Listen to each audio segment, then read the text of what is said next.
Het was afgelopen weekend uitzonderlijk weer voor de 41e editie van de vlakwatercross. Na vorig jaar geteisterd te zijn door flinke regen en in 2015 door sneeuw, liet dit jaar zelfs het zonnetje zich even zien tijdens de Pelemaas TV scholierenloop. Op uw plaatsen, klaar! En daar gaan ze dan, met de hazen voorop.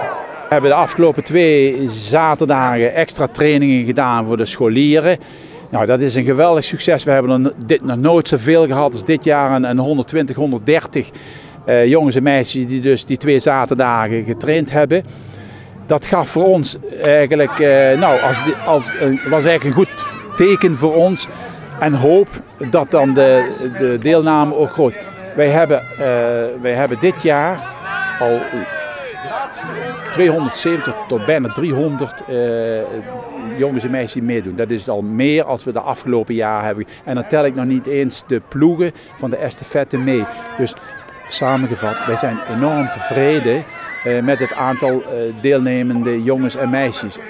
Er ook vanuitgaand dat het aantal leerlingen op de basisschool natuurlijk ook afneemt. Dus we zijn hartstikke tevreden. De cross startte met de scholieren van de groepen 7 en 8. Na een goede warming-up gingen zij in een solo race en sommigen ook nog in een estafette run het 350 meter lange parcours rond.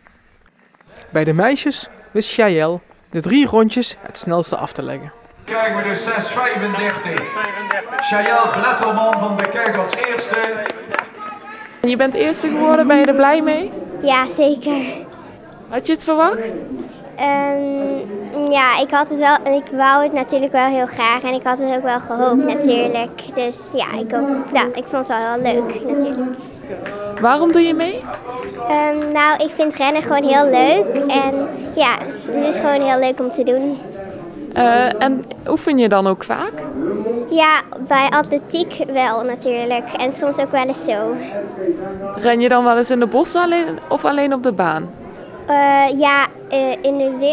We doen het in de winter doen we het in de gymzaal en in het bos. En anders doen we het op de baan.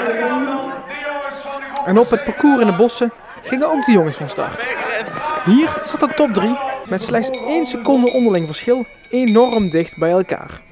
Waarbij Sven het eerst over de finishlijn kwam. Waarom doe je mee? Omdat ik het leuk vind. Zijn soms... En train je veel? Nee. Dus je doet eigenlijk helemaal nooit trainen? Ja, andere sporten wel, alleen niet echt rennen specifiek. Maar je bent wel eerste geworden, toch? Nou, het gooi er net dus Ja. dat er ook zo mag zijn dat Hoe is dat gekomen, denk je? bestaat uit 1 jongen en 3 meisjes. Weet ik niet. Dat mag ook. Maar Ben je er wel blij mee? er mogen maximaal Ja, maar 2 jongens meedoen. Waarom doe je mee? Ja, ik wilde eerst meedoen aan de Venraadse singelloop. Maar toen kwam ik erachter dat hier ook nog allemaal van die renactiviteiten waren. Dus ik dacht, daar ga ik alvast oefenen. En heb je veel geoefend? Ja, ik heb meegeoefend met het Blariacum College. Ik ken daar iemand en die doet eraan mee. En daar heb ik mee door het bos gerend. In Blerk en Boekend. En ik ben eigenlijk tweede geworden, maar ja, ik ben er wel blij mee. Je bent derde geworden, ben je er blij mee? Ja. Waarom doe je mee? Ik vind het heel leuk om te rennen en zo. En ja, daarom vind ik het eigenlijk leuk en daarom doe ik mee. Train je veel? Nee, ik heb niet meegetraind met de traindagen die ik kon doen. Maar ik heb wel met mijn broertje thuis nog rondjes gerend. En na de vlakwatercross verhuisde de atletiekvereniging weer naar de banen voor haar trainingen. Een heel andere ondergrond dan in de bossen.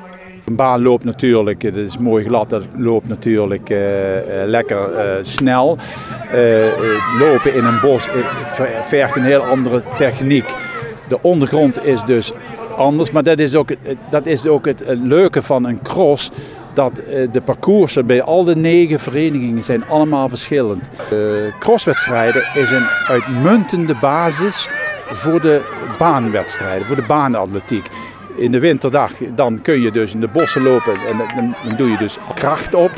En vervolgens kan je dat op de baan omzetten in snelheid. Maar de basis is en blijft altijd de kracht en die doen ze met name op met crossen. De Petrus Bannenschool ging er dit jaar met de Jo van Oers Trofee vandoor.